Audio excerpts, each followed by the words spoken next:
विशेष करके जो निम्न तबके के निवास करते हैं, उन लोगों को हम कैसे जल्दी से जल्दी सुविधाएँ उपलब्ध कराएँ, ये हमारी प्राथमिकताएँ रहती हैं। मेरा कार्यकाल बहुत संघर्ष भरा रहा है। मुझे पूर्व में 25 करोड़ 86 लाख का कर्जा मिला। आर्थिक संकट हमारा शुरू से रहा और विशेष करके कोरोना और इन आचार संहिताओं की वजह से हमारा काफ़ी समय खराब हुआ। शिल्पग्राम है वो हमारी देन है। हमने पहले ही बोर्ड बैठक में शिल्पग्राम की घोषणा की थी।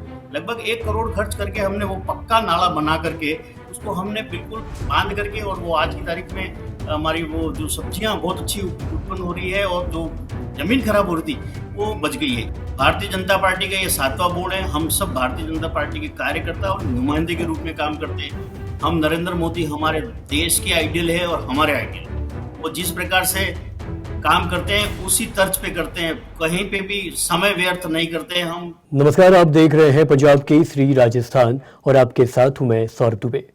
आज हमारे साथ मौजूद है डूंगरपुर नगर परिषद के सभापति अमृत कलासवा जी। ये वो चेहरा है जो डूंगरपुर को नया रूप देने की बात करते हैं, लेकिन सवाल ये भी उठते हैं कि क्या वो वाकई डूंगरपुर को विकास की दिशा में ले जा पाए हैं। इस इंटरव्यू में हम समझेंगे कि पूर्व सभापति के गुप्ता के समय हुए विकास कार्यों की तुलना में आज डूंगरपुर की दिशा और दशा कितनी बदली है। डूंगरपुर के तमाम अहम मुद्दे जैसे गेप सागर झील का सूखना, शहर की सड़कों का खुदा होना और रोड लाइट गुल हो जाना, क्या ये महज विपक्ष के आरोप है कि वाकई में हकीकत है। ऐसे में इन तमाम मुद्दों पर तफसील से चर्चा करने के लिए हमारे साथ सीधे जुड़ रहे हैं अमृत कलासवा जी। अमृत जी, पंजाब केसरी राजस्थान में सबसे पहले आपका बहुत बहुत स्वागत है। हमारे पास आपके लिए कई सारे सवाल हैं। पहला सवाल, अमृत जी, सबसे पहले मैं समझना चाहता हूं कि आप अपनी प्राथमिकताएं कैसे तय करते हैं। क्या आप पूर्ववर्ती योजनाओं को जारी रखने में विश्वास रखते हैं या नई दिशा में काम करना आपकी प्राथमिकता है? सौरभ जी, आपका बहुत बहुत धन्यवाद। आभार व्यक्त करता हूँ नगर परिषद डूंगरपुर की ओर से। हमारी प्राथमिकता पूर्व में जो विकास कार्य है उसको मेंटेन करते हुए नए विकास कार्य किस प्रकार से किए जाएं और वो तत्काल सामान्य वर्ग के लोगों को, विशेष करके जो निम्न तबके के निवास करते हैं, उन लोगों को हम कैसे जल्दी से जल्दी सुविधाएं उपलब्ध कराएं, ये हमारी प्राथमिकताएं रहती हैं।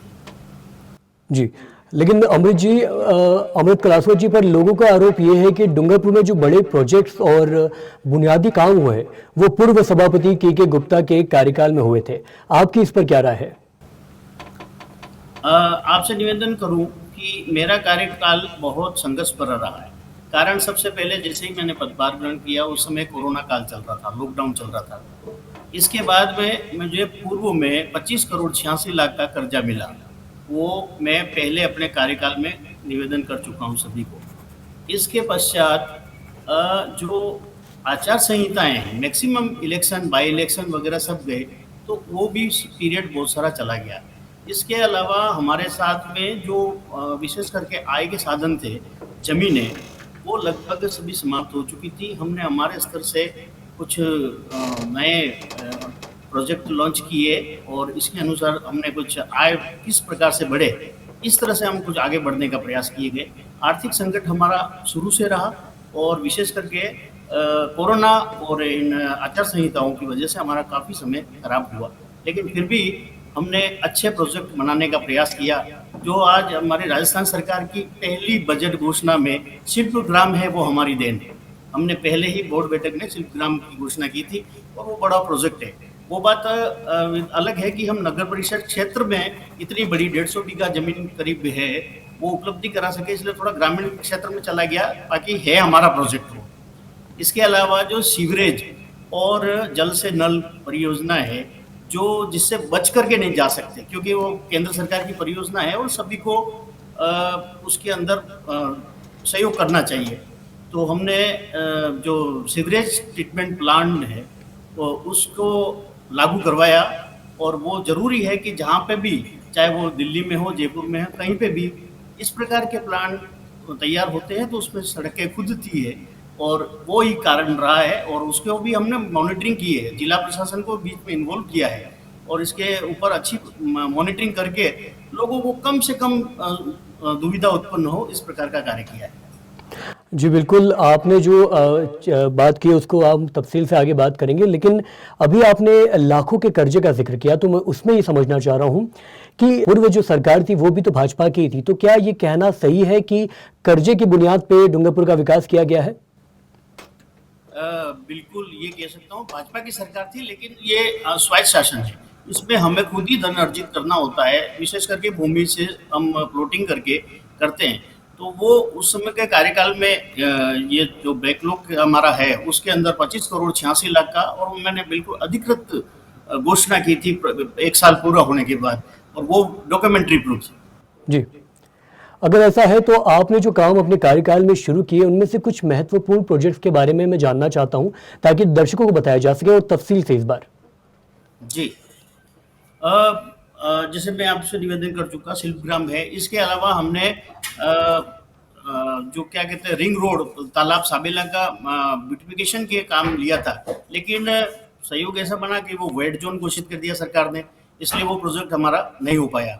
हमने एक जिप लाइन साइकिलिंग का जो शुरू किया वो उसका लगभग तय है, डीपीआर वगैरह सब तैयार हो गई है।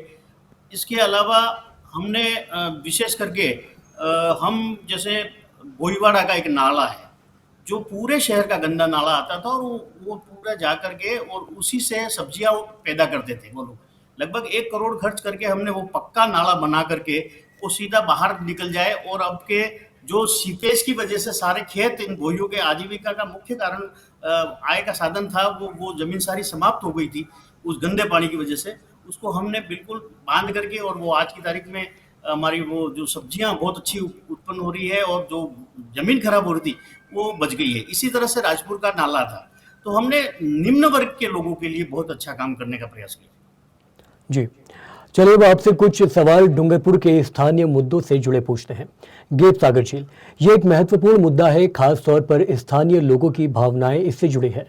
मगर पिछले कुछ सालों से झील धीरे धीरे खाली हो रही है क्योंकि इस झील के आवक मार्गों पर अतिक्रमण बढ़ रहा है। आखिर क्यों अमृत कलासवा झील की नगर परिषद हाथ पर हाथ धर बैठी है? ऐसा है कि सौरभ जी, नगर परिषद कभी भी हाथ पे हाथ धर के नहीं बैठी। गैपसागर हमारा सबसे संवेदनशील मुद्दा है। गैपसागर की झील नहीं भरने के कई कारण है। नंबर एक तो ये है कि हमारे यहाँ बरसात ही कम हुई। पहली बात तो ये जो हमारी प्राकृतिक आपदा ही कह सकते हैं कि हमारे पेरीफेरी क्षेत्र में लगभग 30 किलोमीटर के एरिया में बिल्कुल कम बरसात होने की वजह से, और वो भी लगातार 2006 से सबसे मैक्सिमम हुई थी। इसके बाद से लगातार उसका स्तर गिरते गिरते गिरते यहाँ तक आया। दूसरा ये है कि पेरीफेरी क्षेत्र जो है उससे ऊपर जो ग्रामीण क्षेत्र है, कई जगह तो ग्रामीण क्षेत्र में उन्होंने एनओसी या सरपंचों ने इन्होंने दे दी, जिसकी वजह से बना नगर परिषद डूंगरपुर ने एक भी किसी को निर्माण स्वीकृति नहीं दी, ना हमारे क्षेत्र में किसी को बनने दिया। लेकिन अगर ऊपर की तरफ से जो कैचमेंट एरिया में वो लोग ग्रामीण क्षेत्र में है और वो वहाँ कहीं बन गया है तो नहीं कह सकता। दूसरा ये है कि हमारे यहाँ पे एक रिंग रोड के चारों तरफ गेपसागर के पास में कोनोकार्पस पेड़ का एक लंबा ठेठ तक लगा है, और वो कोनोकार्पस ऐसा पेड़ है जो मैक्सिमम जल सोखता है और वहां से झील से करके एवोपरेट कर देता है वातावरण में, जिसकी वजह से झील सूखने की कगार पे आई। और मुख्य कारण तो मैं निवेदन कर चुका हूँ कि वो पानी ही नहीं आया तो कहाँ से भरेगी। और वो अब के जो भी है हमने जो आवक मार्ग है उसको बहुत पहले से ही पूरा खोल खुला के जितना भी आए और जहाँ कहीं पे बाधित नहीं हो उसका प्रयास किया गया है। तो अमृत जी, मैं समझना चाह रहा हूँ कि आपने इसके लिए क्या कदम उठाए, ये आप बता पाएंगे? गैपसागर के लिए सबसे पहला तो आवक मार्ग, जल आवक मार्ग किस प्रकार से खुले, तो हमने पूरी सर्वे की है। अभी जैन सोसाइटी वालों ने उसको रिसेल्टिंग करने के लिए इन्होंने बहुत वो किया है अपने साधन उतार करके एनजीओ के हिसाब से। तो इन्होंने जहाँ जहाँ किया है, इसके बाद में हमने सर्वे की है कि जहाँ आवक मार्ग जहाँ रुक रहे हैं वो सारे खोल दिए। अब अगर थोड़ा सा भी पानी कहीं से भी आएगा तो निश्चित रूप से सीधा झील में आएगा, ऐसा प्रयास किया जा रहा है। ठीक है अमृत जी, डूंगरपुर को स्वच्छता में पहचान मिली है, लेकिन इसे बनाए रखना एक चुनौती नजर आ रहा है। हमारे कई रिपोर्टर ग्राउंड पर इस वक्त मौजूद है। शहर में सफाई व्यवस्था को लेकर कई वार्डों से शिकायत मिल रही है, खासकर पुराने शहर में। क्यों आखिर नगर परिषद की निगरानी व्यवस्था कमजोर हुई है? नगर परिषद डूंगरपुर को स्वच्छता का 2021 पे मिला, 22 में मिला, 23 में मिला, 23 और लगातार मिलता गया। इस बार का अभी तक घोषणा नहीं हुई है। बाकी हमारे स्वच्छता के कोई समझौता नहीं है। पुराने शहर की जहाँ तक बात है, सीवरेज लाइट खुदने के बाद ये समस्या आई, वरना हमारे यहाँ बिल्कुल, और आज की तारीख में वापस उन्होंने पैकिंग कर दी है, बाकायदा मॉनिटरिंग की जा रही है।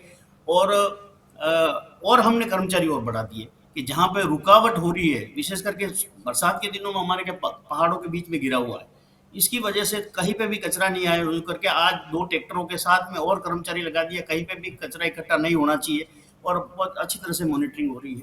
हमारे 40 के 40 पार्षद सक्रिय हैं, सारे पार्षदों की जिम्मेदारी है अपने अपने वार्ड की, और विशेष करके वो देख रहे हैं। हमने एक अभियान चलाया था, 5-7 पार्षदों की कमेटी प्लस संबंधित वार्ड का जो पार्षद है, उसके साथ में हमने बिल्कुल स्वच्छता के बारे में कोई समझौता नहीं, बहुत अच्छा काम करने का प्रयास किया। जी, अमृत जी, डूंगरपुर में पानी, बिजली और सड़कों जैसी मूलभूत सुविधाओं की स्थिति क्या है?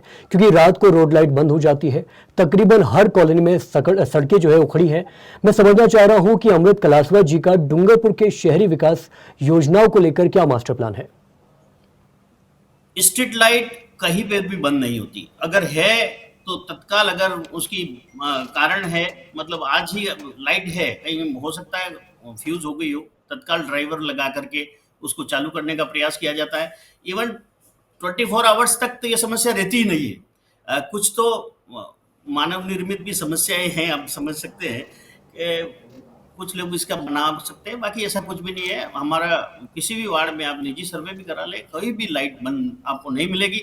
सड़कों का जहाँ तक मामला है, अभी ये केवल 5-6 महीनों के अंदर जो सीवरेज, मैंने आपको बताया, सीवरेज और घर घर जल से नल वाला योजना जरा RUDP की, इसकी वजह से सड़कें हमारी खुदी है, और वो भी वापस पैकिंग की कंडीशन में है। एक बार इनका सारा प्रोजेक्ट अंदर हो जाए, इसके बाद हम वापस सारे सड़कें अपनी यथास्थिति में ले आएंगे। ठीक है अमृत जी, आखिरी इंटरव्यू के दो जी जी जी साहब, शास्त्री कॉलोनी से प्रारंभ हुआ था, आज की तारीख में शास्त्री कॉलोनी के जाकर नया सेटअप हो गया एक तरह से। वहां का नहीं तो नालियों की कोई समस्या है, न सड़क की है। जहां जहां काम कंप्लीट होता जा रहा है, बिल्कुल उसकी मॉनिटरिंग की जा रही है, और वो काम हो रहा है पूरा। जहां लॉकिंग टाइल्स थी, वो टाइल्स से लगाई जा रही है। जहाँ सीमेंट का वर्क था, सीमेंट किया जा रहा है। डामर का वर्क है, तो डामर अभी बरसात की वजह से थोड़ा सा उसमें दिक्कत आ सकती है, वरना किसी प्रकार की कोई दिक्कत नहीं। आखिरी 2 सवाल है अमृत जी मेरे पास। पहला, नगर परिषद जनता की समस्याओं को सुनने और उनका समाधान करने के लिए क्या मैकेनिज्म अपना रही है? क्या कोई प्रभावी शिकायत निवारण प्रणाली है आपके पास? बिल्कुल, हमारे पास एक तो हमने एकल खिड़की सिस्टम लगा रखा है यहाँ पे। इसके अंदर किसी भी प्रकार की कोई आपका काम है, एकल खिड़की में जमा कराए, और उसके टाइम पीरियड बाकायदा बना रखे हैं। इतना ये कार्य इस पीरियड में हो जाएगा, ये कार्य इस पीरियड में हो जाएगा, और वह वहां जाकर के नहीं होता है तो नीचे मैं कहता हूँ सीधा मेरे से संपर्क करें। ऐसे कोई प्रॉब्लम नहीं है किसी तरह। और मेरा जो आखिरी सवाल है वो जनता की तरफ से पूछा गया है कि अमृत जी को पूछा जाए, ये निवेदन किया गया है। एक लाइन में अमृत जी बताइए, अमृत कलासवा बनाम के गुप्ता, डूंगरपुर को किसने कितना ज्यादा बदला है? ऐसा है, व्यक्ति कुछ भी नहीं हो सकता। हम सभी भारतीय जनता पार्टी का ये 7वां बोर्ड है। हम सब भारतीय जनता पार्टी के कार्यकर्ता और नुमाइंदे के रूप में काम करते हैं। हम नरेंद्र मोदी हमारे देश के आइडियल है और हमारे आइडियल, वो जिस प्रकार से काम करते हैं उसी तर्ज पे करते हैं। कहीं पे भी समय व्यर्थ नहीं करते हैं। हम जितना कम से कम समय में लोगों को राहत दी जा सके वो काम करने का। अब किसी से तुलना करना मैं नहीं समझता हूँ कि ठीक है, और ना कोई ऐसे वर्सेस है कोई हमारा कि ये वर्सेस ये। जिसकी जो क्षमता है करता है, निश्चित है कोई अच्छा गोल्डन पीरियड भी निकल जाता है और कहीं कोरोना भी आ जाता है, इसमें तो क्या कर सकते हैं सर। जी अमृत जी, काफी ज्यादा परिपक्वता के साथ आपने हमारे सभी सवालों का जवाब दिया। अमृत कलासवा डूंगरपुर सभापति हमारे साथ मौजूद थे। मैं दर्शकों से उम्मीद करता हूं कि आपने जो सवाल हमसे किए थे और सभापति से पूछे जाने के लिए जो निवेदन किया था, वो सभी सवालों का जवाब आप तक पहुंचा होगा। बाकी पंजाब केसरी राजस्थान इसी तरीके से हर जिले, हर स्थानीय मुद्दे को आप तक पहुंचा रहा है, और प्रदेश की तमाम जो छोटी बड़ी खबरें आप तक यूं ही पहुंचा रहा है। देखते रहिए पंजाब केसरी राजस्थान। नमस्कार।